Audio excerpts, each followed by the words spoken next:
beard's looking pretty good, Ian. That's what you get for being a lazy so-and-so. Yeah, one of those, yeah. Oh, Steve's got a beard too. Yeah. Oh, Well done, cool. Steve. Hi, Stuart. Too lazy to shave. Yeah. Exactly. Pia, Welcome. Lynn, Peter. Hello, Pierre. Philip. So, yeah, Philip's arriving. Pierre's coming along, which is great. Hi, Pia. And Hi. Hello, Pia. Lynn. Hi. Hello. Lynn. Lynn. Quinn. very good, Philip.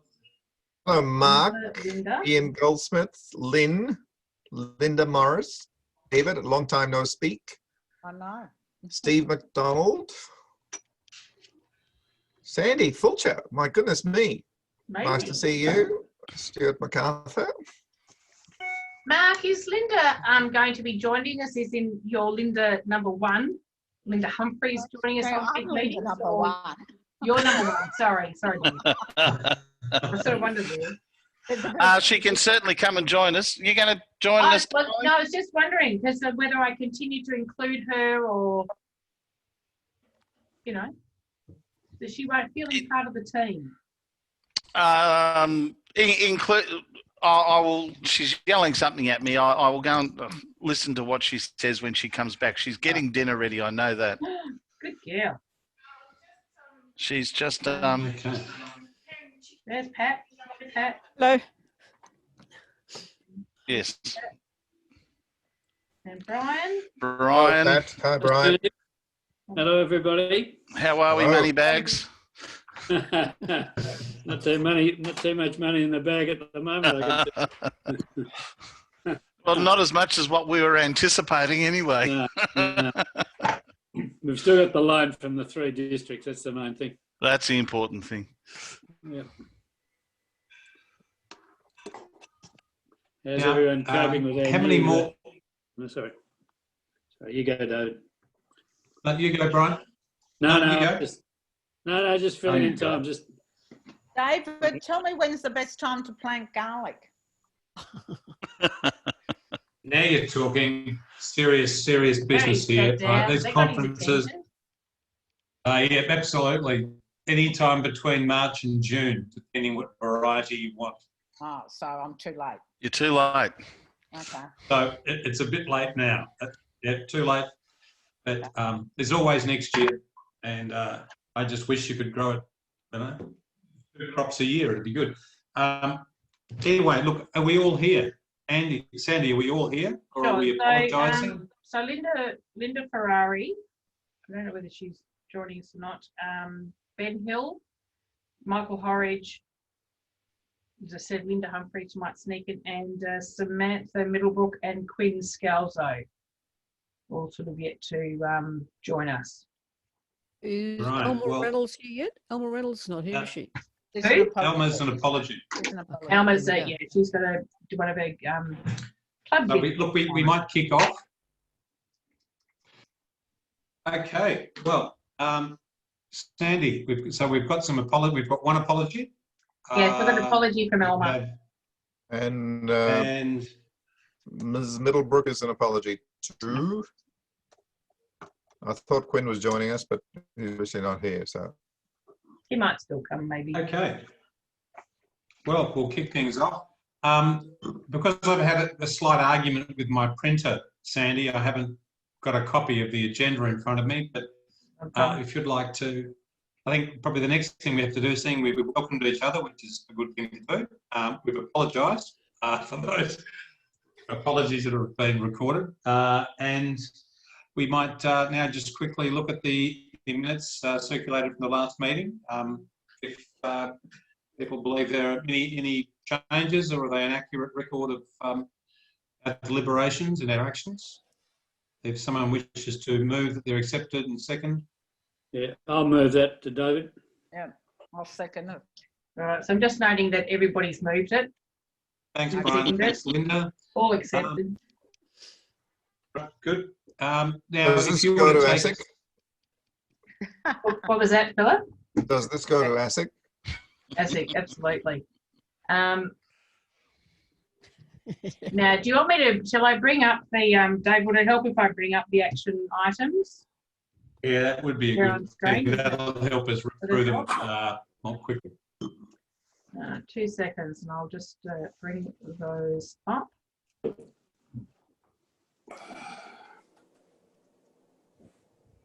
Okay, I hope that's a good vintage red you've got there, Gary. Yeah, I need it after a long board meeting run but very capably by Philip. I heard it was a long one. No, it wasn't. No, I'm it being actually very was sarcastic, surprisingly Philip. It's efficient. okay. It was very efficiently run and over in 1 hour and 15 minutes. I know, it's ridiculous. Well done. David, can you see these? I can, but your eyesight's better than mine. Or could you just make them a little bit larger on the screen? Oh, sure. Sure. Yeah, the bits in large typeface and bold are always good. The fine print's a bit of a challenge. That's the date of the next meeting, David. All right, how's that? Sounds good. All right? Yeah, so I noticed, just if we can look through the action items, there was, you know, and I might need your help around the table or around the room on some of these.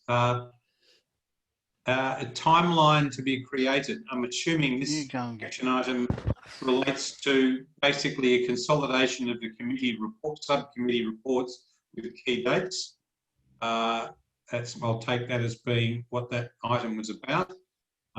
And to date, we haven't received all of the reports, so we'll push that to being for our next month's meeting, and we'll get the whip out and get the timelines and budgets in the month of September. So if we can make that first, whatever our first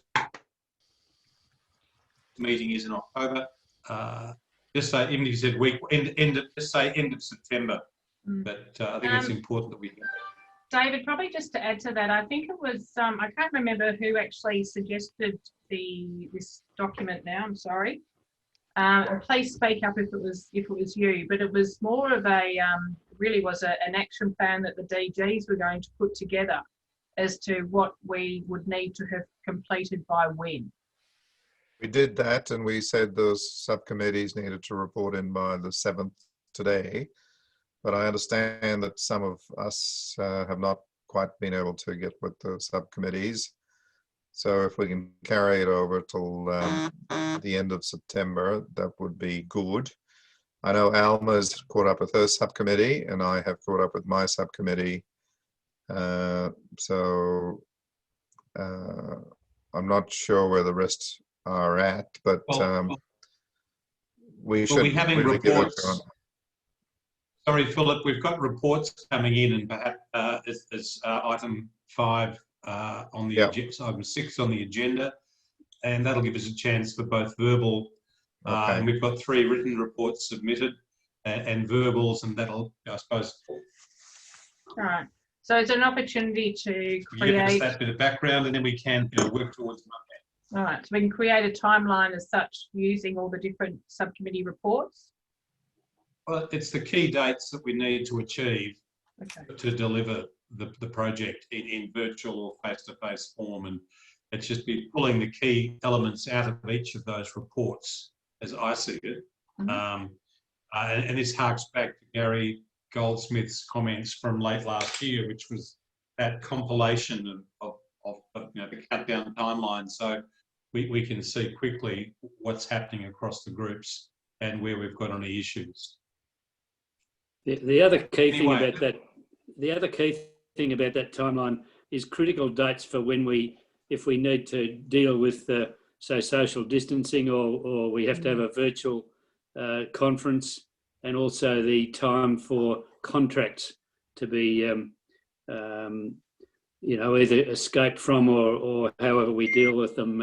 I know the 1st of February I think was a date that we chose for that topic, but that's very important, I think.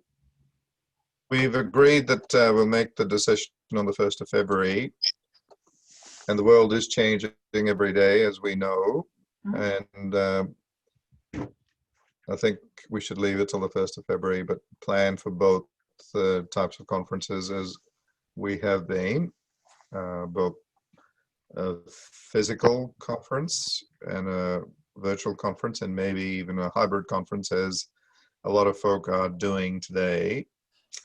So it's really up in the air, and I'm sorry about that, but that's not our doing. It's really where we're at with the pandemic.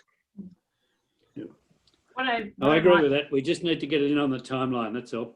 So is 1st of February, are we all comfortable with 1st of February? Is that drop dead sort of decision date? Yep. Yep. Let's take a vote from around everyone, so everyone, you know, it's fair. I'm just going to stop share for the moment so we can see everybody. 1st of February, everyone? Yep. Ben, are you online too? Yeah, he's got a thumbs up. Thumbs up, well done. Thank you. Stuart, thumbs up. All right. So it's critical that we all are in agreement with that, because Mark, Alma, and I would really love us to be in sync with each other. And, you know, this is getting really hairy unless we are all in the one camp. So 3 DGs are in the one camp, but we like everyone who's working so hard on this. I think this is the 3rd iteration of the conference, and we've just got to smile about it. Thank you, everyone. 1st of March, 1st of February it is. Yeah. So what I might do is to include, whether it be agenda and or minutes, is actually that critical timeline. So we've actually got it with us at all times. Yep. Okay. So what actually I don't think is clear yet is the work to assemble the key dates, or the key dates out of those 9 reports. Now, Sandy, maybe you and I do that, and then give that to the DGs for them to review, and that way we can get our heads across, you know, what the critical issues are for each committee, if everyone's happy with that. Okay, we might move along to number 2, Streamscape.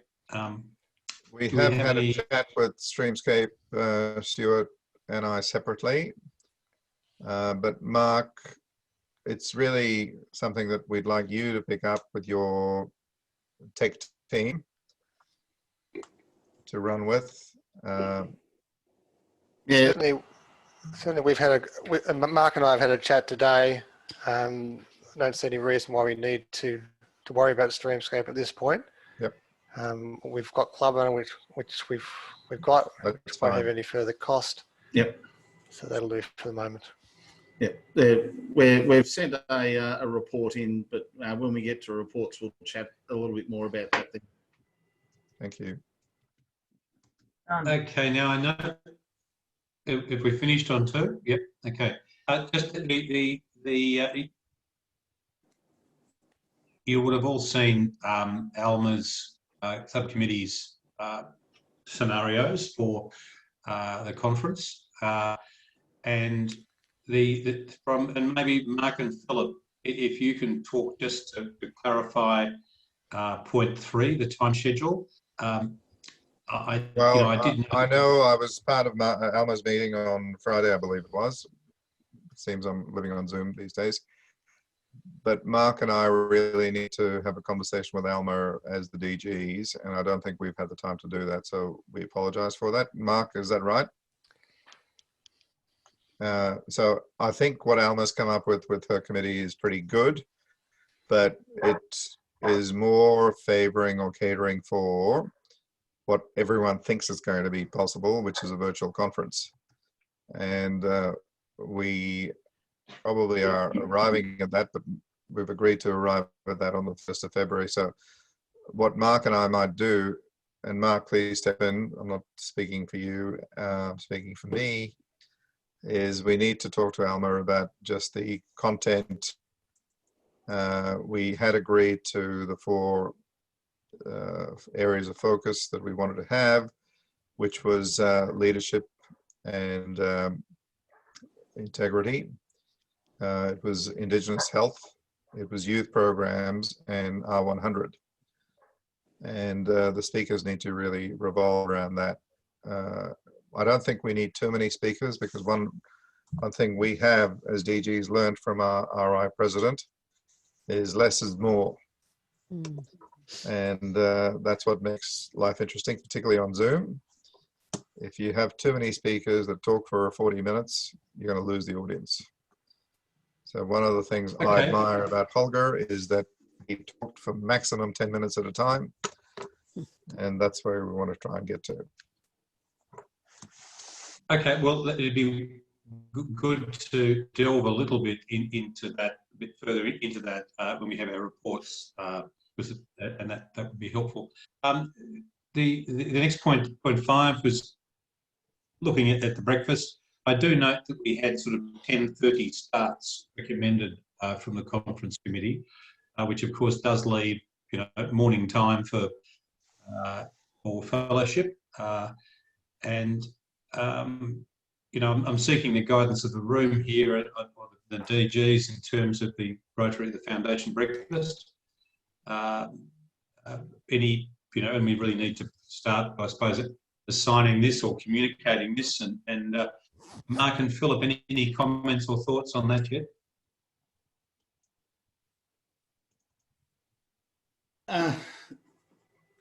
The structure of the break, to me, we've just got to get the breakfast up and running. It's going to be an absolutely crucial part of what we're trying to achieve for the conference. How it's going to look, it's still up in the air. If it's a virtual breakfast, it's going to be very different to a face to face. We're still just going to plan for 2 different events, I think. And they, as I said, they will just look very, very, very different. If we do go virtual, I think we'll be able to get some great names to pull into it. But as Stuart and I were saying earlier today, even if we are face to face, we are going to certainly look at ways of integrating online technologies at the same time. So even with face to face, we might look at getting a Ravi or something like that to be involved. Agreed. Good. Thank you, gentlemen. You've got 2 in a row here, Mark, so you've got the floor. 6 and 7, Bernie Edwards, the government liaison, and Tom Hill. Okay. I've tried to contact Bernie a couple of times and we keep missing. So I park that one. I will get that one done. Tom Hill will not join the committee. He's pretty well overstretched, but he was mainly going to join on the IT side of things. But I think between Stuart, Ben, myself, Jody, we'll get it covered without too much hassle, and we'll bring in other people if we need it. Matt, David, can I just go back to the Rotaract? Elma's not here, but for 9810 or 9820 for the formal conference, good we got a result there. I have spoken with the 9820 Rotaractors twice on this, and they're just not making a commitment to me. So I don't think you'll find that there will be a 9820 Rotaractor involvement on that committee. I can try and do my best to talk to Rotaractors, but I'm not having an amazing engagement with them during Corona at the moment. But yeah. But I can give it my best shot and get back to you by next meeting. All right, if you can do that, Ben, that'd be fantastic. No worries. Oh, thanks, Ben. Okay. Now, the next one was David and Lynn. Lynn, my apologies, I haven't caught up with you on this one. Okay. But if we can just carry that over, and I think what we'll see is that once we've got all the status reports in, we can at least lock down the key things. Then we can look at that glue, that where the gaps are, and Lynn and I can have a bit of a workshop session looking at those. So we'll carry that over till the next meeting by which time we should have a documented status of each of the committees. Pia, green flashes to Cranberry.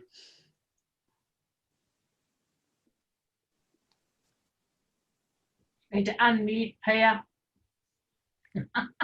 Sorry. Totally fine. I haven't had it redesigned because we need to, there's no point going back for one item that's just a colour change. It's more a matter of going back for the next elements in that we need designed. And for that, we need to know what requirements we need for the landing page. So Stuart, if you've got any updates on that you could let me know separately. Yes. Through because once we get that, then we'll get that design into the PowerPoint, into probably an image that can be used as a background for this sort of thing, because those are the three most pressing design elements. But for those who were here at the last meeting, I think we all designed, or we were all in agreement on that one, just pending the colour change. So that's. So I guess we just need to talk about a basic site map and that sort of stuff. That would. Yeah. From your team side of things, we need a booking site, and as previously mentioned, we need at the moment just basically like a registration page where people can register their interest and basically subscribe to a virtual newsletter. So that we can, as information drops, as new speakers get announced, as details become available, we can take those people and just go, here it is, and be direct to them. And that list would obviously include the AGs from the different districts and all of that as well, so that everyone's hearing about all the announcements at the same time.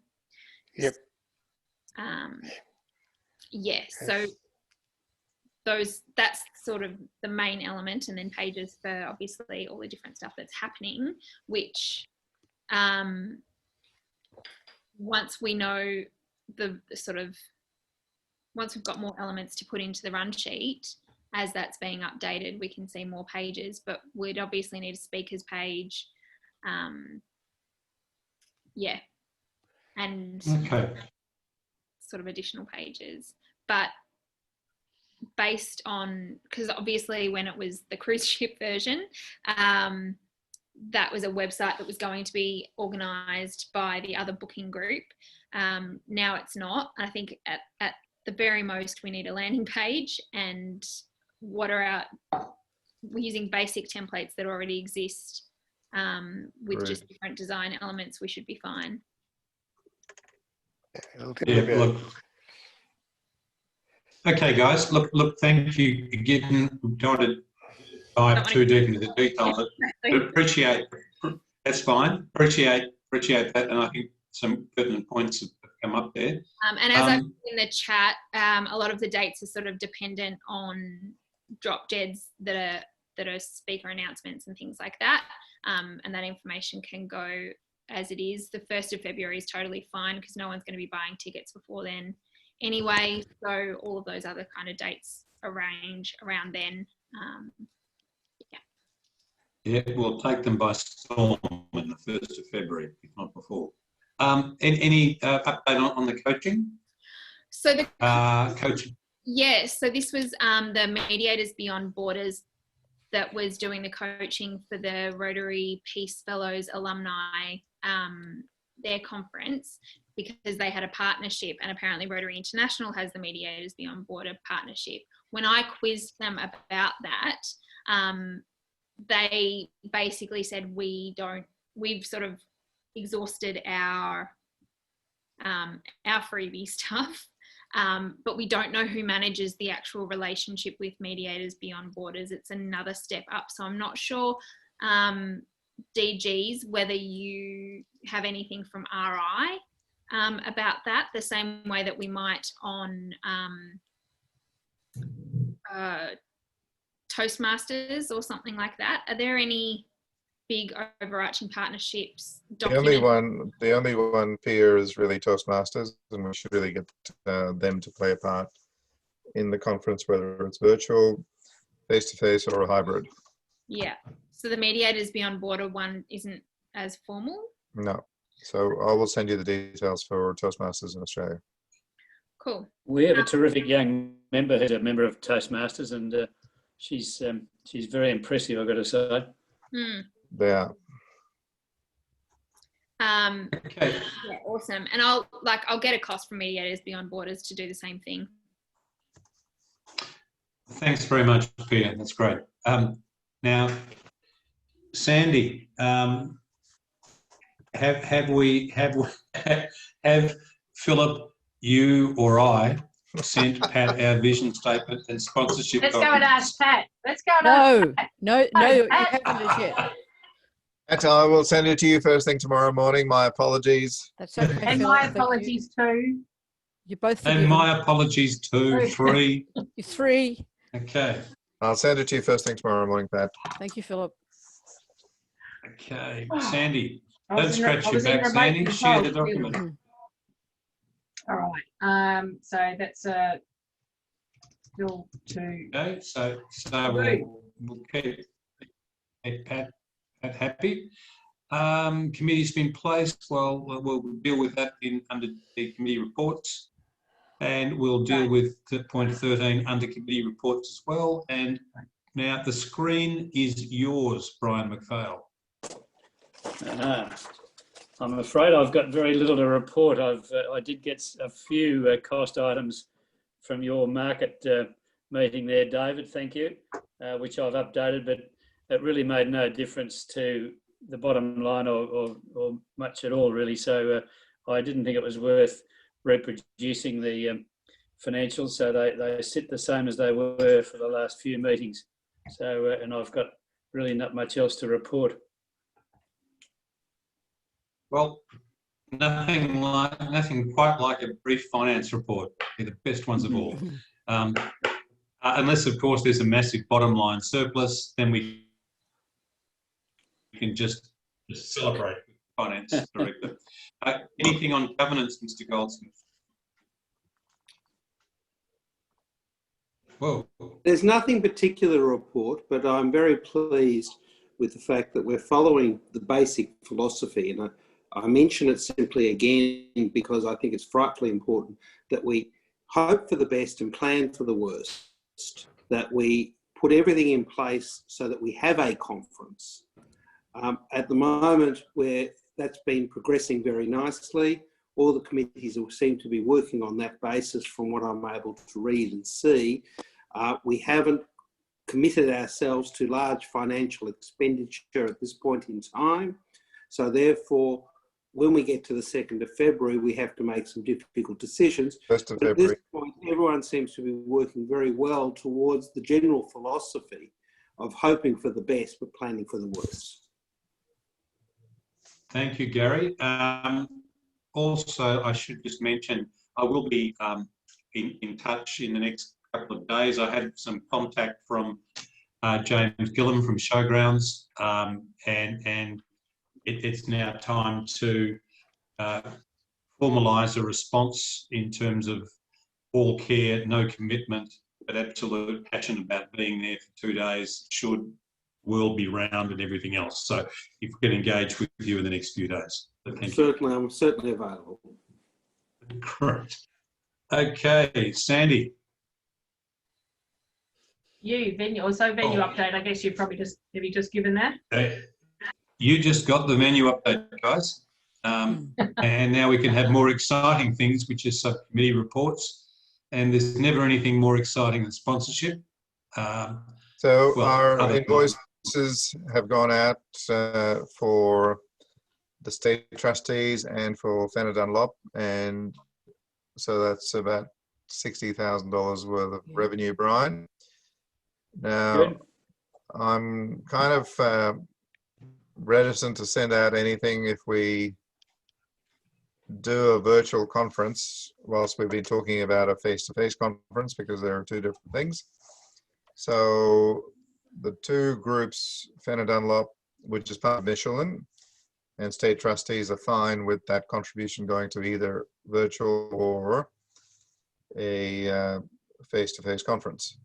But the others would want it to be a face-to-face conference to get their maximum return. So I think what we've got to do, Brian, is if we're going to think about a virtual conference, is to have a budget for that and take out the expenditure associated with a face-to-face conference. The virtual conference would have unique technology costs, and I think that $60,000 should cover that. So we might have a conversation about that offline to see what is required in sponsorships to make that appealing. I'd like, and the DGs, it's not just me, it's Alma and Mark would like the conference ticket price to be $150 for a face-to-face conference. And I think we need to have a conversation about what the virtual conference would look like to be able to come up with a ticket price that would get people there in droves. So that still needs a bit of work. So I think from a sponsorship point of view, there's a virtual conference, there's a hybrid conference, and there's a face-to-face conference, and all three would attract different sponsorship dollars. The sponsorship committee is up to the task of getting a maximum, as we agreed to, $120,000. We can do better, but this economy that we're in is pretty stressful and strange. Only the big end of town have the dollars, and I think we can get the 120 still if it was a face-to-face. If it's a virtual conference that requires 60, we've got that. If it's a hybrid conference, we might want to go for $80,000 to $100,000, and I think we've got to work to doing that, and we can. So thank you, Philip. That is most encouraging. But there's not a lot of other encouragement out in the sponsorship world more broadly. But I suppose it comes back to really getting our heads around being able to describe the deliverable of a virtual conference and having that piece of work done well in advance of in a sense, when you've got to do that. See, a virtual conference, David, migrate the thinking. Yeah, a virtual conference. When you look at Alma's report from her committee, we're talking about 1.5 hours each day. That's not a lot of contact time. So it will be very different. And I'd be interested also in Pat Armstrong's ideas of a green conference to see what we can bring in from that point of view too. So I've said enough about money. We've got enough there for now. It's early days. We'll get there. If it's a face-to-face conference, there'll be a lot more money from government as well, which we haven't connected with. Mark, did you want to say anything about that? Yep. No, look, I just agree with everything that you've said there. It's that whichever way we go, they are all going to look very, very different, and we just have to be smart and clever about how it is presented. And we just keep chasing those sponsorship dollars. I've got a couple of companies that are happy to put in some small dollars, particularly if it is a virtual conference, because that's a lot of their space. So we can really become targeted when we know in February which way we're going. Pia's had an interesting comment to make in the chat room as well. Pia, I agree with you. And I think particularly with our coffee table book, which is, it's not part of this conference committee's remit, but that keepsake could certainly bring in some revenue as well.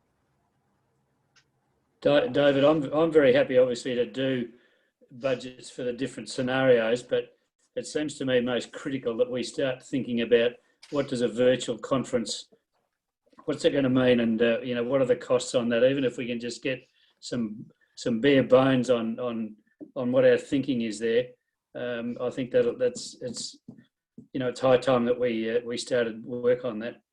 Correct. Well, can you, it's the point I suppose I was trying to lead into a few minutes ago, and perhaps the best response to that is, Sandy, in the notes from this meeting, if we can highlight to the subcommittee chairs that they look at that from a deliverable point of view, from what are they, if they provide two cost scenarios. If I look at the marketplace, it will be a bit of a challenge, but it may be that we do home delivery, and that would be the model we'd go for, a home delivery, pre-purchase home delivery.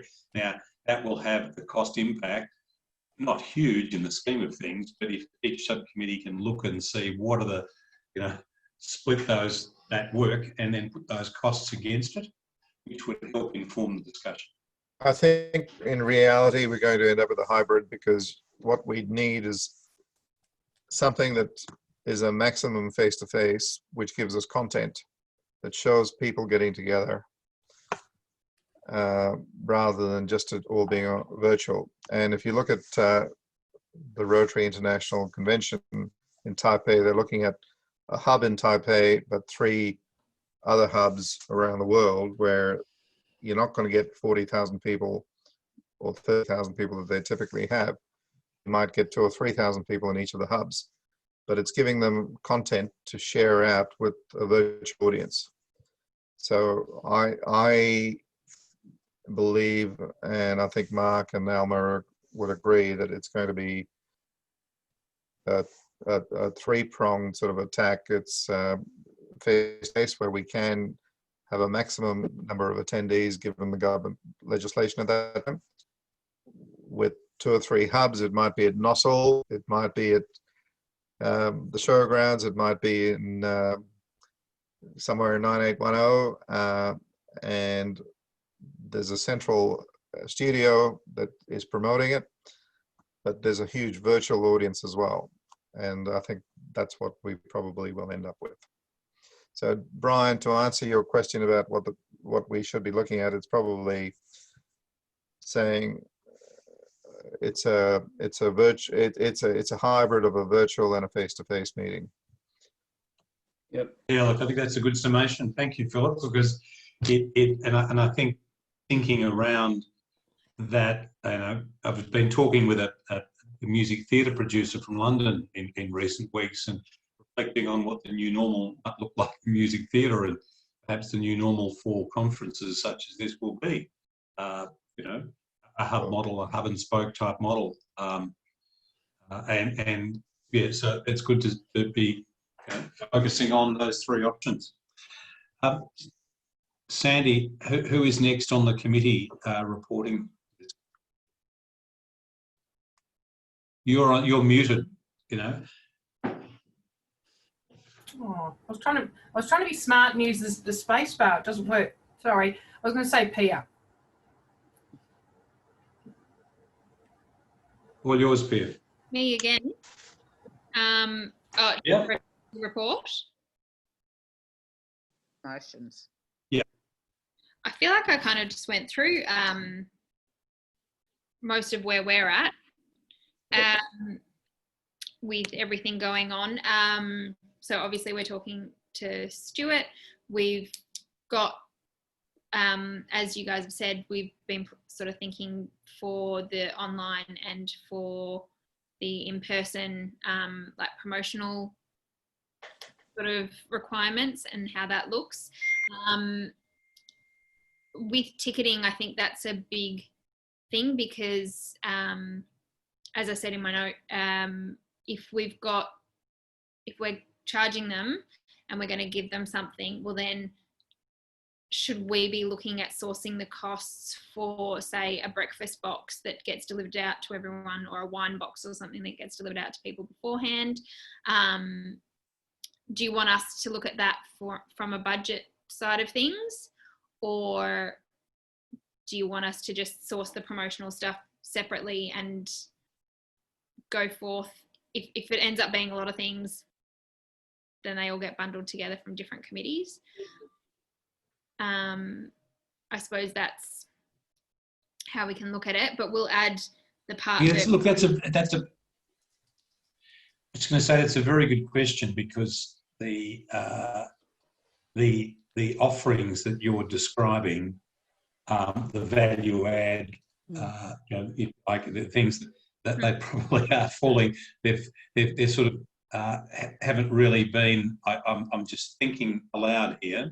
Perhaps haven't really been part of the process, and maybe we just feed that in for people, each of the committees, to look at, what value add components do we consider we want to add into a virtual or a hybrid, and from each of the perspectives around the room, we look at adding that into people's reports for next month.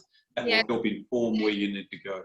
It's probably worth talking to the different stakeholders, using that three-pronged model as well. Like for a speaker, for example, if we've got it part virtual and we've got some virtual hubs, then we might have one speaker at that hub, one speaker at that hub, one speaker at that hub, and one speaker at that hub, so that everyone's got an in-person good option that brings them together in that hub, which is going to promote attendance in each of the hubs. I don't know if any of you caught the Video Music Awards in the States, but they did a virtual event amazingly, and it just felt like the production had pivoted, but it was the exact same experience for most of the people that would normally watch at home.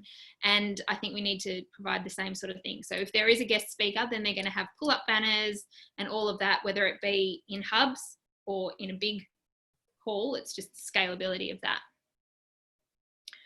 Is it possible to get like a Google Doc that's a live document for the run sheet and for the budget and for the timelines, so that we can, as things are being decided via block 1, block 2 or block 3, we can see what that looks like in real time? Because I feel like between the meetings there's probably a lot of those decisions and a lot of things that can be dropped in already or tentative, entered in grey, so that we can all start making decisions and planning for that. I think that's a really good idea, Pia, and having that shareable content, updatable content.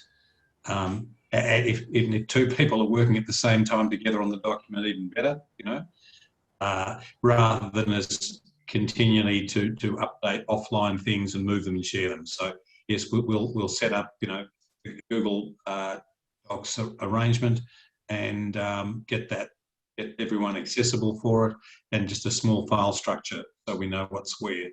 Yeah. And Sandy and I will having just set that up for the new business that I'm involved in, with the team, the whole file structure online. Mark, can you set that up for us? I can do it. We've got a file we can share. Sorry, when we get to the IT side of things, Stuart and I have already loosely discussed that, so it's on. Right. Super. From Sandy's just posted, when do we need to start advertising by? And it really depends on which format it's going to be. I would say that so long as we've got the dates and everything by the end of the year, so that when we're doing closing for the year, and we'll come back next, so that we can basically talk to, we're coming back next year, the district, the multi-district conference is going to be on these dates, put it in your calendars, it's going to be great. If we can have that locked in by December, just with the landing page and that sort of thing, I think by the 1st of February, if we can have everything go live sort of by end of February, I'd be planning for the promotion of that, so that everything can be locked in and good to go. Information drops beyond then, but if we've got on the 1st of February, we'll know which way we're going, we'll know which ticket prices it is, and we can start selling them. It's not really a concern. I think given the way the world is at the moment, no one would be buying an overseas ticket at the moment for next year. They're certainly not buying any concert tickets for next year yet. Everyone's just too hesitant for anything big. So with an online conference, you could tell them a month in advance and they'd be happy with that. It'd almost be better than telling them 3 months in advance all the details, because otherwise it's not top of mind and they're not like pinging about it all. So long as you've got all your ducks in a row, and if we've got that landing page that can send out newsletters of information when it comes out, you're already gathering that connection with people about what we're doing. It's more of a budgetary thing, and I know that when we were talking cruise ships, we needed to have a certain amount of tickets sold by a certain date to be able to make a certain amount of money and hit payments. So I'm not sure from a budget side of things whether any of that is crucial, if there's a crucial date for certain things, but otherwise I think we're fine. Yeah, two quick points there. First one is the clear message from the showgrounds is normally there are 9 months out, 6 months out, all of this sort of stuff, make your payments. What they've said to us is, you rewrite the rule book, we'll just work with it. And that's the conversation that Gary and I will have, and then brief the DGs to get their response over the next few days. But secondly, I think the point that Sandy raised just earlier was when do we? Is it worth before the second of the Christmas? Is it worth even sharing anything before Christmas? Or do you think Christmas is about the right time, just even for a save the date? Yeah, no, for a save the date, it can be as soon as now. It's just a matter of getting the homepage and that design on the website. So it's more the web functionality. Otherwise, we'd be able to post something up right now. I'm in favour of doing it now, as soon as you've got the holding page, if you like, to go appear. So we tell everyone, because we've had a couple of dates now that we've changed, and a lot of people now are realizing we've moved to the 1st of May, but we should tell everyone that. And then we've got to stick to that regardless, because we can't move it beyond that. Yeah. From meetings months ago, we had, I think from the very first meeting, we'd suggested put a save the date page in there, but obviously there's been so many changes that page just needs to be rejigged. And I think in terms of messaging, I think what we need to start doing is start sending out regular updates just to whet the appetite of people. Just hit just little bits of information progressively about how things are coming along, what you might look forward to, what might change, etc., etc., etc. I'd say, given how far out we are from an event like this, other than telling them the date, I would not want to say anything else, because you don't want to overpromise and underdeliver. You don't want people talking about it in the background, going, they should do this, they should do that, and then getting a million opinions. It's just not. It's not a discussion that needs to be had. It won't change anyone's opinions about whether they're attending or not. If we were in Albert Park on the weekend, they'd all want it face to face. Exactly. It's not like people have got other things in their calendars that they're planning for May that they need to go, I'm making a decision about whether I'm attending this. At this point, you'd think most people would go, I'm likely to be free, I'm likely to sign up if it's going to be online. So it's as soon as we know the ticket prices and all that, and that's why we need the holding page, so that as those bits of information drop, we'll be able to tell them what it is. David, can I just butt in there? To me, they're the sort of things we need to put on. Thank you, Pierre. Now, Ryan's talking. Sorry, David. I was just going to say those points that Pierre's making about when to make the dates available and the other work that needs to be done. That's the sort of stuff that should be going onto that timeline. I'd like to see that timeline started straight away. Yeah, so what we'll do is we'll compile the subcommittee reports, and even if we've got gaps, we'll at least have that document and talk with Mark, so that's live and accessible on Google Docs, so we can update it as we go rather than wait month by month. Great, thanks, Peter. Sandy. Yeah, telling I'm sorry. Just wanted to ask really quickly, the speaker committee, how long do you think between that 1st of February decision you'll need to be able to lock speakers in? Would you basically have them ready to go and geared up so that when we make that decision, it's, yeah, cool, we're good, or within that month? Want to answer that, Phil, or me? Sorry? Oh, you go, Linda. Oh, at this stage, we've I think there's only about one person really locked in at the moment, so we're waiting on a couple of things, and we're trying to find someone that we can have, or maybe 2 people that can write letters and actually contact the speakers. So that's what we're looking at the moment. We can use the draft, the letter that we use for the cruise conference to just change that, because the theme is still the same. It's just a different type of conference. Right. Take the cruise out. So I'll send that through to everyone on that committee. And we didn't, I mean, we've got, well, we just did discuss the other night, Sally Capp may speak, or if she's Lord Mayor, she will speak. If she's not Lord Mayor, she won't speak. And then Aaron Wood, well, will he be Lord Mayor and that? I mean, there's still a few things we've got to sort out yet. If Aaron Wood is Lord Mayor, he would speak. Sorry. Yeah, well, he would speak. Yeah, well, that's right. So it may not be Sally Capp, it might be Aaron Wood. So there's a few things that, yeah, we've got to sort out. And Annette Kimmett's there, and the chap from the St. James Ethics Centre, Steve Longstaff, is there as well. Okay. And with the international, yes, Brian?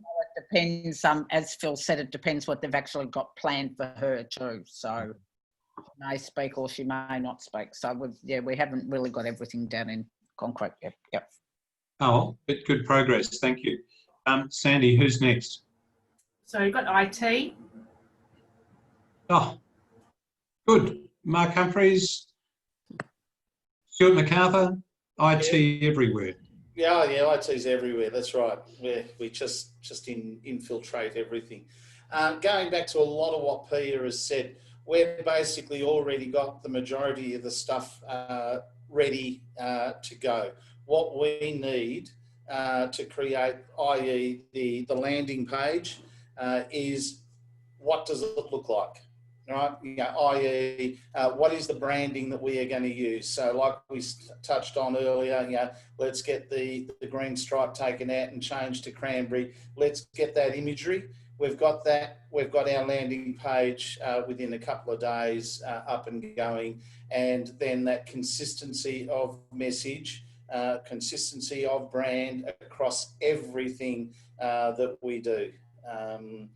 We don't want one brand for social media and one brand for print. It's got to be that consistency. So if we can make that final decision, yes, this is what we're doing, let's get that imagery, we can get that landing page up and we can start sending it out there.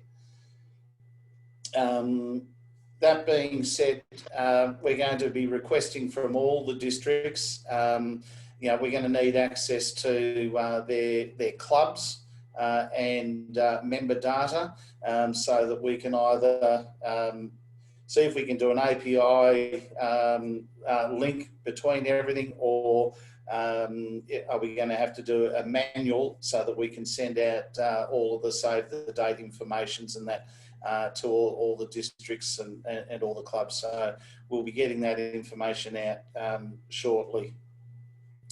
So also what we're going to need is, and this is the drip feed stuff after February, we're going to need very much accurate information as to what events are needed, what is going to require a booking and what is not going to require a booking, what costs are there. And so we need to look at, as we discussed earlier, a face-to-face at $150, a virtual conference at, let's call it $50, or a hybrid conference at X dollars. we want to use, even if it is a purely face-to-face, we still want to be able to stream content and things like that.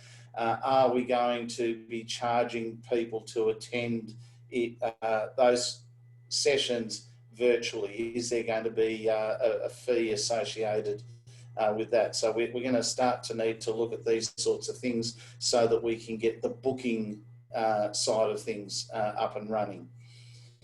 So that's certainly going to start hitting us fairly soon. If we're going to a virtual conference and to bring in that word of gamification, which is really a terrible word, but how can we make it interactive so that you're not just sitting there looking at a flat screen like this? If people are using various platforms, please let me know. I'm used to using things called Kahoots. We're using Padlet and we're using Miro. They are great interactive tools. I can see a thing called Padlet as being something face-to-face, virtual, hybrid that we can actually make use of, because it's a just think of a big sticky note, and it's a sticky note board, so people can take photos and post it. They can make, you can write a comment about a person's photo and things like that. So that is something that can be running on the side at all times.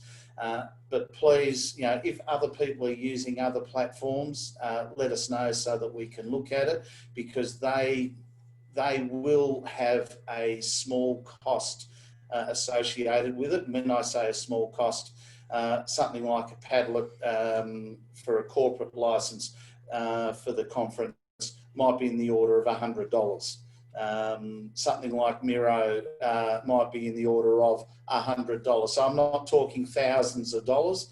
I'm just talking small costs, and I'll get some of those figures to Brian as pie in the sky things to start with. Right. Coming back to the want of a live space for communications and things, 9810 and 9820 have gone down the Office 365 space, so I don't know if everyone's happy with Office 365. I'd rather use the Office 365 than the Google space, but if people want the Google space, we can go there.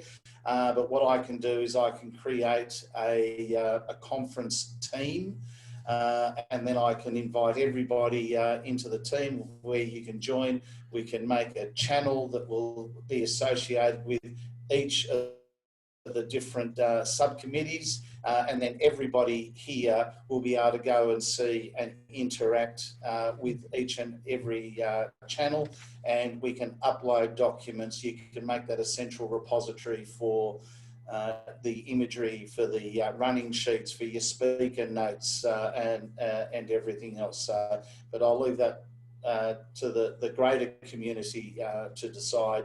You know, if you're happy to go Office or the Google space, but they will both give you the ability to have live documents, live Excel, or I shouldn't call it Word or Excel, because Google, it's Google Docs or Google Sheets, or Word and Excel. It's what you are comfortable with, not so much what I'm comfortable with, because I can adapt. Look, Mark, to cut to the chase, it just makes more sense if that structure is already in there. Let's just run with that.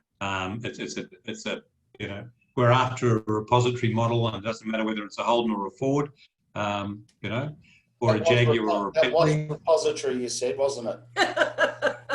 I supposedly said that. But look, that's basically it on the IT space. You know, we're ready to roll with the placeholder. So let's get those decisions made, and then the rest of it we'll start putting together in the background, so that on the 1st of February, when we know A, B, or C, we will have the platform ready to run.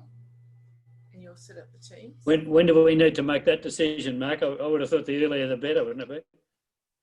No, I'm saying whether or not we're a face-to-face, whether we're a hybrid. Yeah, no, happy with that. That's 1st of February. But your question about which system do you use, couldn't we make that now, for example?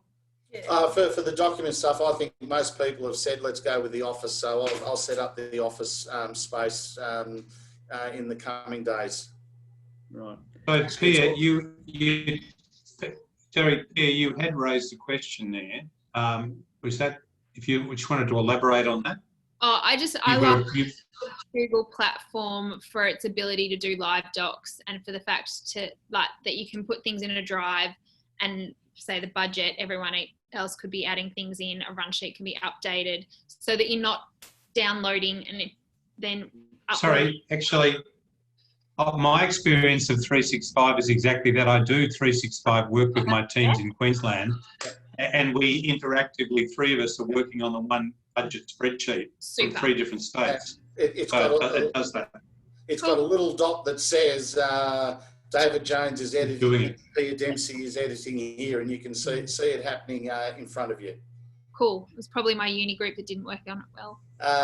If you like, if you've got some time during the day, let me know, and I'll give you a Teams run through and show you how it works, so that you can see it in real life. Can I join that too? Yeah, can I join that too? Sure. Okay, well, I think you've got a work group. Okay, Sandy, conscious. Sorry, David, before you, who have we got David, next? sorry, before you go Yep. off that one, sorry, can I jump in there? Yep. Mark, I'm just wondering about the booking system. Are we using Try Booking, or have you made up your mind what we're doing about that? We will use a Try Booking type application, absolutely. We won't go down the path of Ivy. Club Runner will be way too clunky, so we will use one of those. There'll be no costs associated with it other than the transactional costs. So whatever costs we decide on for the conference, we've got to add those transactional costs to the fees. Yeah, 2.5% for Try Booking it was. Right, yeah. So when it comes to the crunch... when are you going to make a decision about that? That could be looked up. I don't suppose it's that critical, is it? Or how do you say that? It's the only time that's going to become super critical is once we are ready to say this is the conference that we're going with, this is the model. Then we'll have that already up and running in the back. I think we will know before the 1st of February which way is going to look more than likely. So we will launch it very quickly. And the platform that we do choose to use, we will be getting that up and running in the background long before February anyway. And we'll let you know which one it is and what costs are associated with it. Fine, thank you. David, it's your good self. Okay, look, Leslie, Caro, Charlie Spears and I Charlie and I had a preliminary session about 4 weeks ago, and then the 3 of us had another session and got the basic key dates and the model worked out for the market. And that's been shared. We've still got to do some fine tuning on some of the timings, and we will split that plan into virtual, hybrid, face-to-face. There shouldn't be too many changes, but no, look, it's there. It's all doable, and unless anyone wants to comment, that's fine. But I'll just leave it as submitted.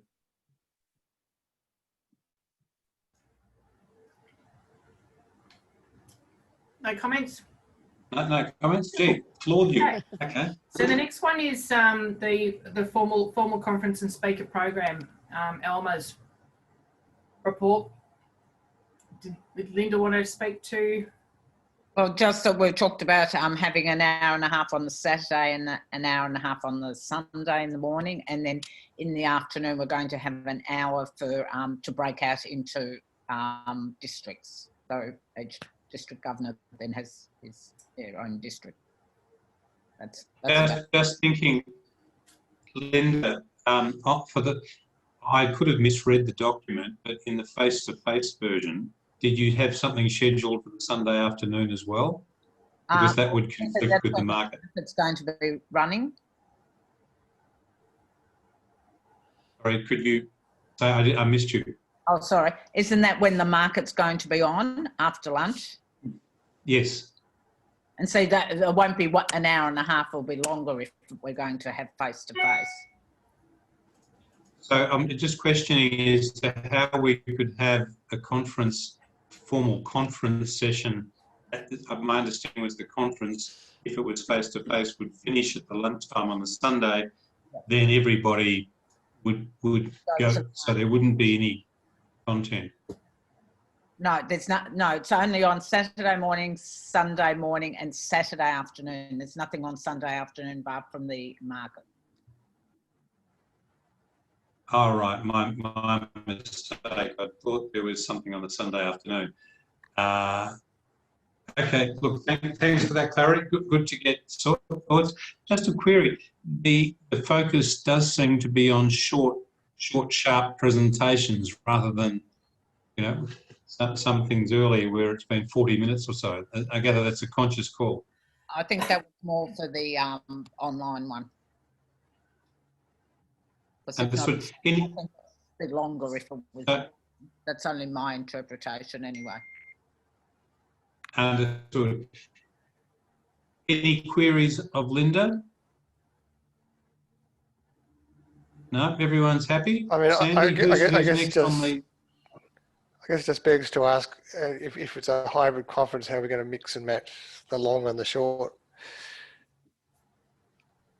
Yeah, we'll work it out. It'll be up to them. All right. Did you think anything else, Phil? Did you get that impression? Was Phil? He's gone. Oh, he's gone. Right. Yeah. No. Well, that's what we discussed. So yeah. Good. The next one is music festival. Am I right in saying we don't actually have a leader for the music festival as yet? No, that's correct, Sandy. No one has, I was going to say volunteered, or I should say been press gang into it. Cool. Maybe could you put it back to the DGs to look for a nominee to take leadership of that, and they could feed something back to us by the end of September. I know. Well, Beverly Pinder is a to be confirmed, and I don't know whether she's confirmed or not. So Mark Humphries, might I ask? Do you know if Beverly's accepted the role? I haven't heard, no. I know I hadn't been contacted by anybody. Yeah, I know. May I ask what it's all about? What's the music festival about, please? That's it. I know. It's a slightly elaborate name for entertainment on the Saturday evening. Should it be face to face, or indeed should it be hybrid or virtual? I know Jane Moore has certainly expressed an interest in being involved in that committee as well. So, yep.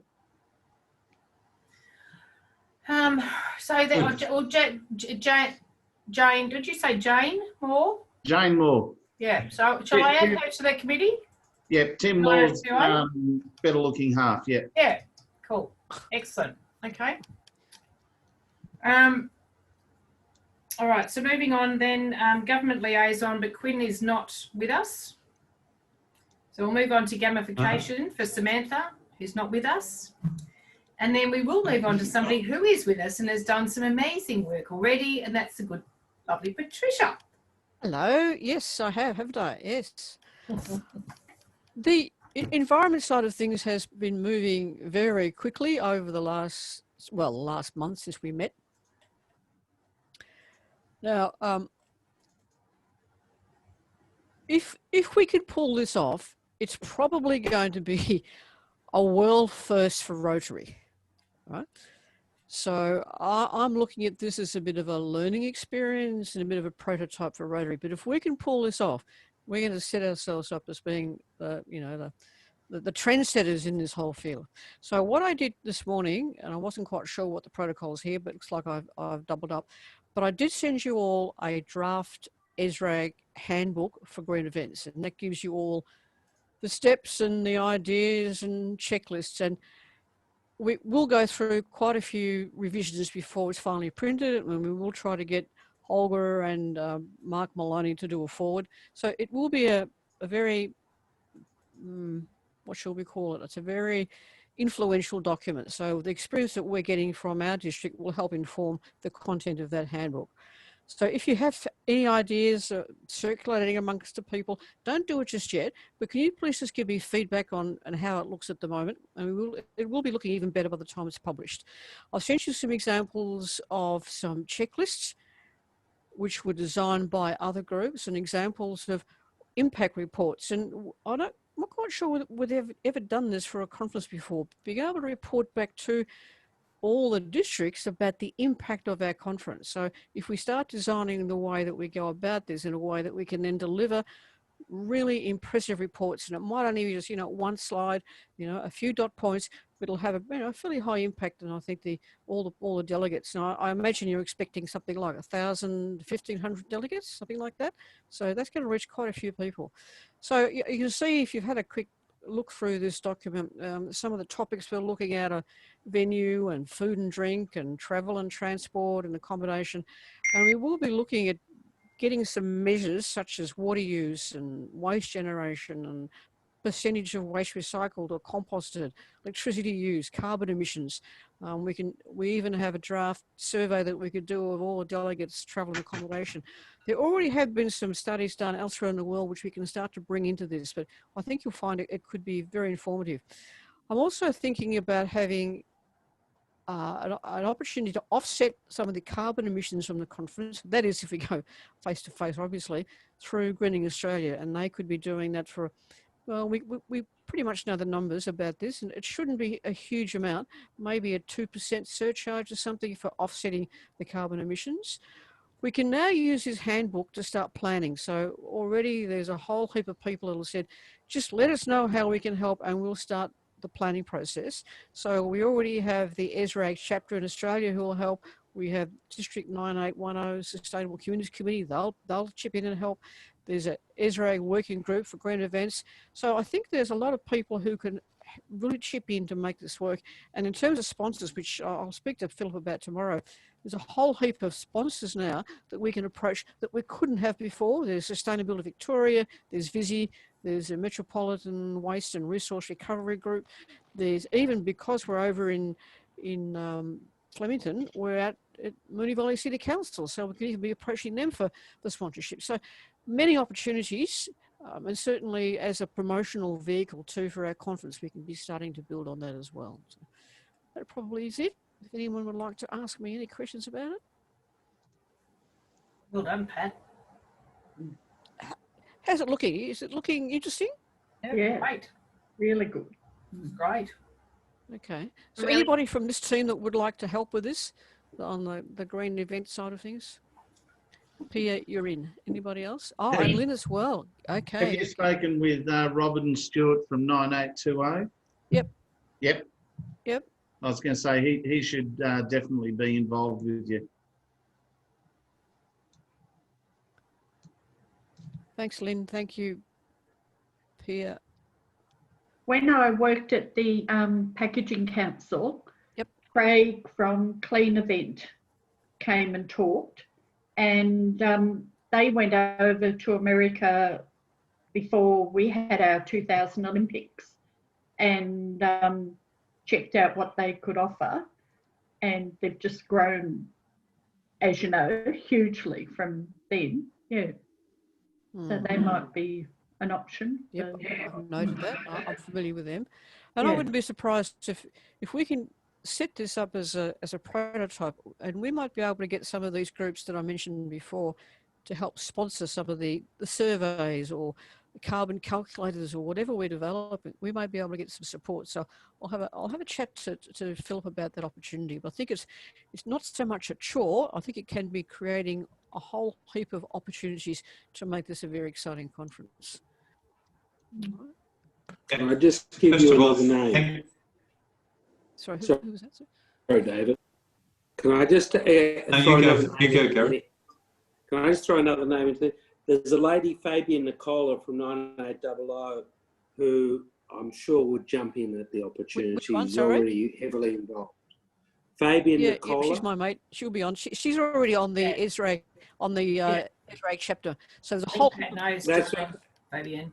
Yeah, there's a whole heap of people that we could bring on board who want this to happen. Just a suggestion.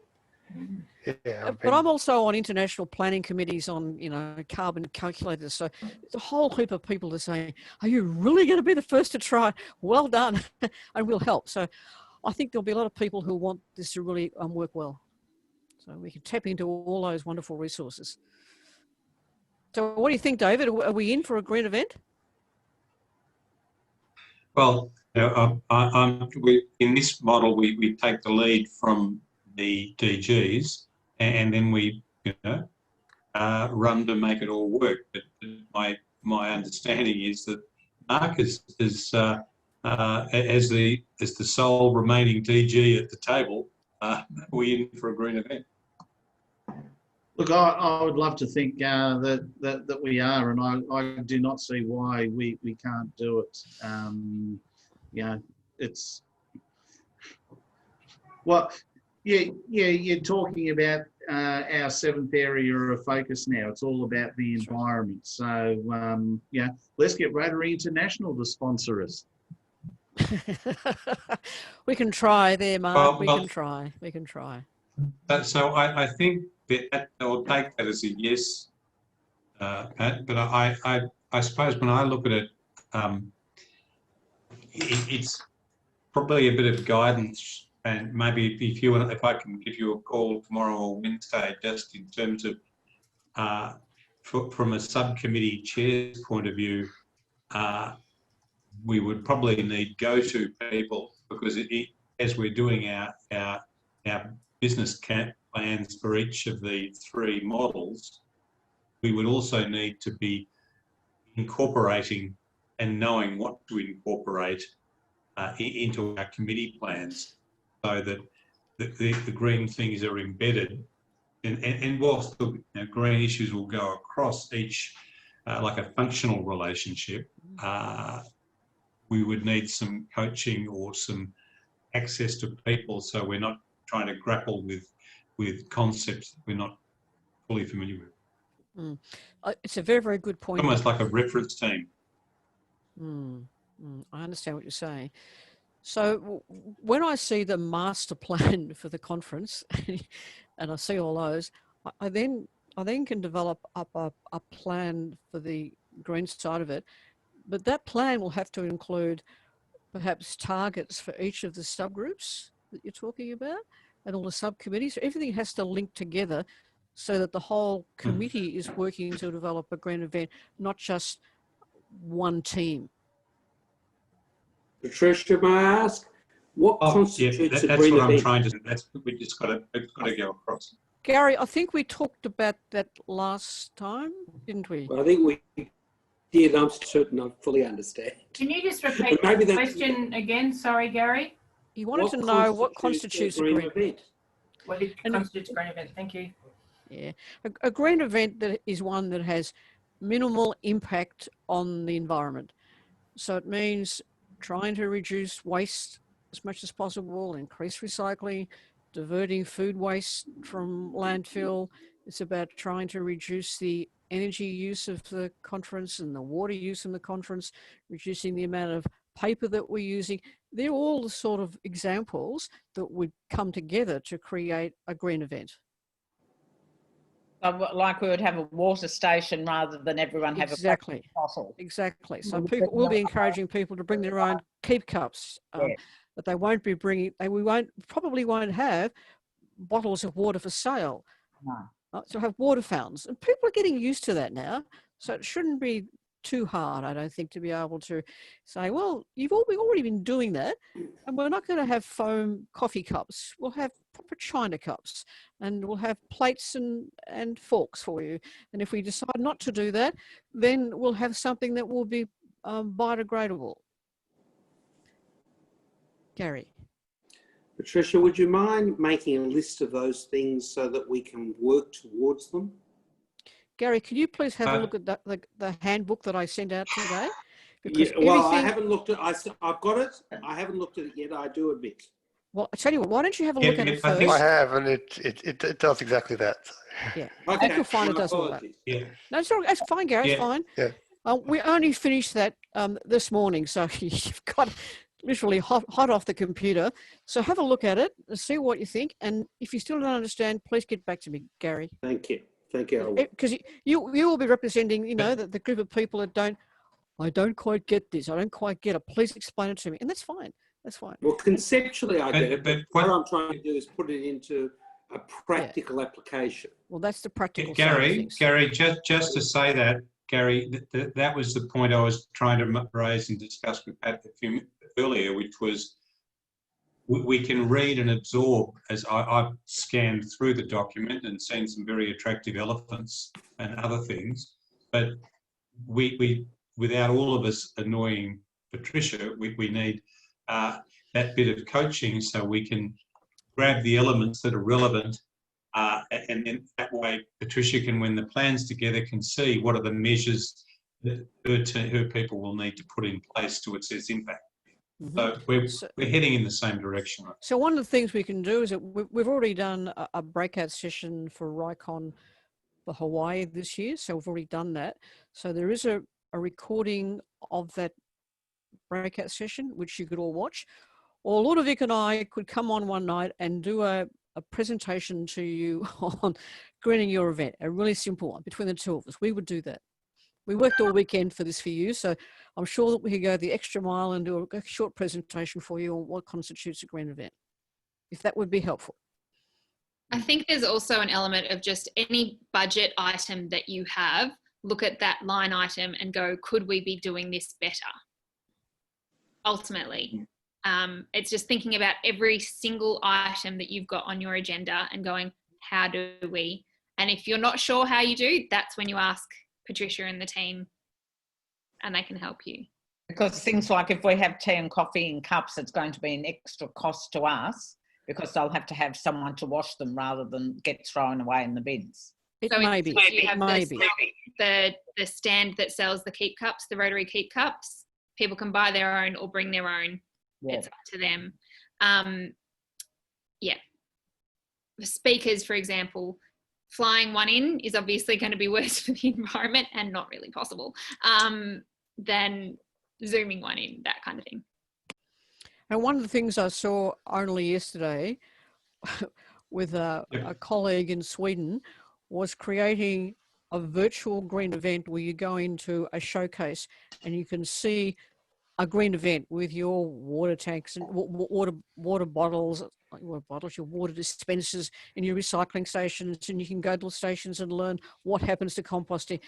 There's an amazing opportunity which we could have ready by your workshop next year. So people could go to little stations and they could be watching this at the conference and learning about green events and learning about sustainability while they were there. We're going in with, with the special virtual headsets and watching this in 3D. There's all kinds of opportunities here that we can expand this without necessarily increasing the cost too much. At worst, the cost would be an increase of somewhere between 10 and 20%. There's some challenges for all of us and some opportunities to dig in and think and learn, and and a good point of difference for the conference in whichever way it lands. I think you'll find it's going to attract your rotaractors if we do this well, and you have some top-notch speakers that are speaking about the environment, and the practices are consistent with the approach. We are doing our best to create this as green event as possible. We're not going to be perfect, but we'll do our damnedest to try to make it as green as possible. Okay. Great. Well, Right, thanking you. And just Brian. to, oh, sorry. Yeah, I was just going to ask Pat, would you envisage doing a budget with some sort of measurable units? I'm not quite sure what those units are, whether it's I don't know, carbon or something like that next to the dollars. Is that something you would envisage? Yes, one of the documents I sent out, which I would like you to have a look at, is the way that we can express the actual measures of this conference. I think I mentioned that before, and that's impact reporting. And an example of the impact could be something. Thank you. Who did that? Sandy, you are a whiz. So can you go back up to the next one? Just scroll down the page. There we go. So there's an example of how we could be expressing, and we can have this ready to show on the last day of the conference. The last presentation, when David's handing over to the next coordinator of the next conference, he then reports back on some of these measures. Right? So so we not only have a financial budget, but we could be even thinking about having a carbon budget and a water budget and a waste budget. And we'll have these measures from each of the conferences from 2021 into the future, once we set the system up. Right. Yeah. Right? Now, already, Brian, there are carbon event calculators in the UK and in the US as well, and we're now talking about putting this online. Now, what Ludovic and I are working on now is that we would have checklists where people put figures into the checklist and the reductions come up automatically. So all the algorithms are behind the scenes, and we should be able to see all these reductions automatically. So look, this is still early days, but if you realise just how much we've produced in a short period of time, what we will be able to produce by May next year. And it's giving us a deadline.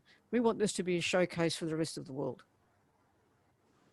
Okay, sounds exciting. Yeah, it is exciting, Brian. And if we might, I'd love to talk to you about what we may need, to do to add to the whole cost, or whether we won't have to add to the whole cost. So that if we can be promoting this as a green event, we may draw in more sponsorship. So the overall costs of the event may go up, but we may be able to attract sponsorship that can offset that. Right. Well, thank you indeed. We're starting to lose David now. You can hear the garlic is starting to zap the internet. We're getting to 7:30, so I've asked him to turn his video off. I just wanted to quickly just as an idea that Pat, you've offered to have a talk about it. That it'd be absolutely fantastic if everybody on all the conference committee, including all the subcommittees, and there's must be about 30, 35 people or something, all came together to maybe hear a presentation that we're all singing off the same hymn sheet. So I'll contact you and see whether that would be possible and valuable, and speak to obviously the DGs, but sounds like it would be. And I really think it would be worthwhile to get Ludovic as well. Oh, both of you, absolutely. The two of us. Both of you. Yeah, no, yourself, Pat and Vic, absolutely. Yep. Okay. No problem. I'll give Ludovic a call right this minute as soon as we finish here and ask him. He'll be fine. Thank you. Rotaract update is next, David. Yeah. Look, I'm sorry. My internet is fading, and the satellite must be moving in the wrong direction, I think, because that's what we depend on down here. But is Ben still with us? Yeah, I'm still here.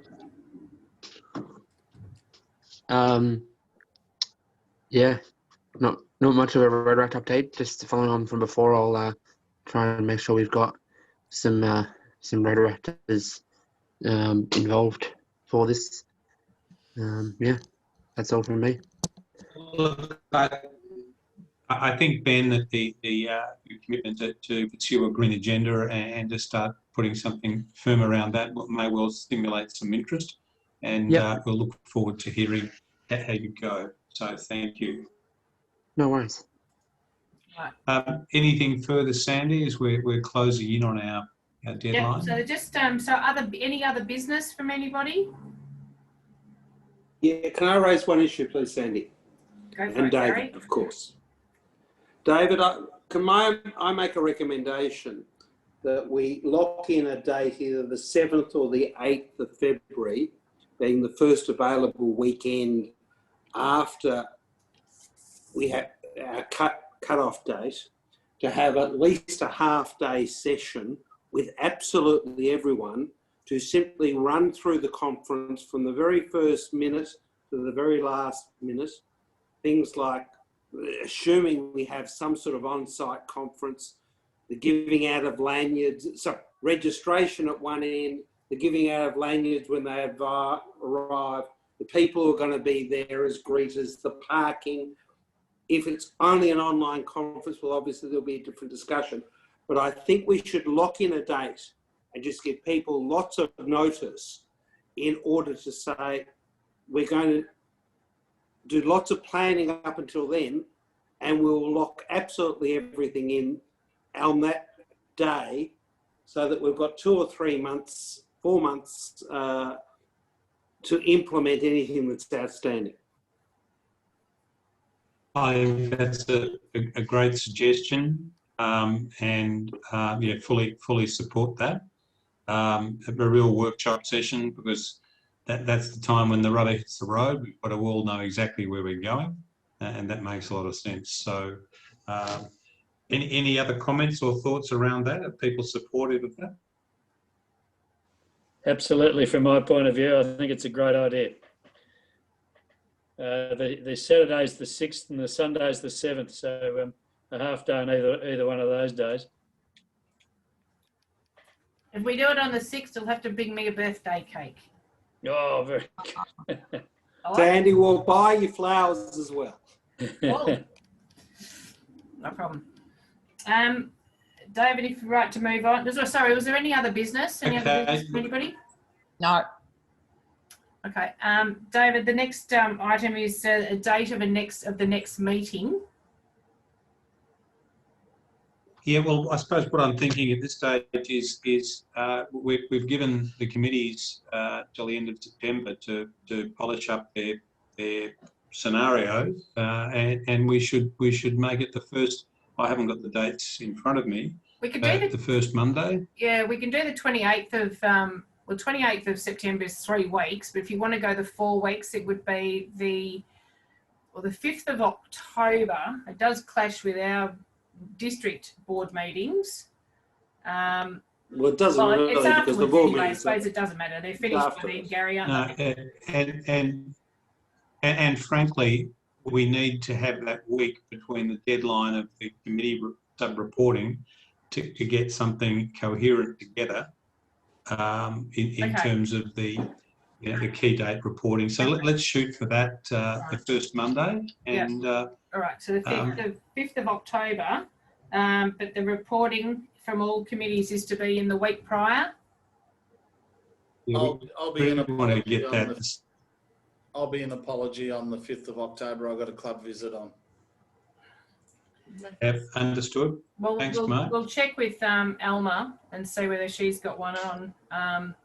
Yeah, we'll make sure that at least 2 of the DGs are able to be present. Even if it's only for part of the session, I think that'd be fine. But look, thank you all. And unless any further things, we'll reconvene in 4 weeks' time. So good evening and many thanks to all. Thank you. Thanks, David. See you soon. Bye-bye. Bye, everyone. Thanks.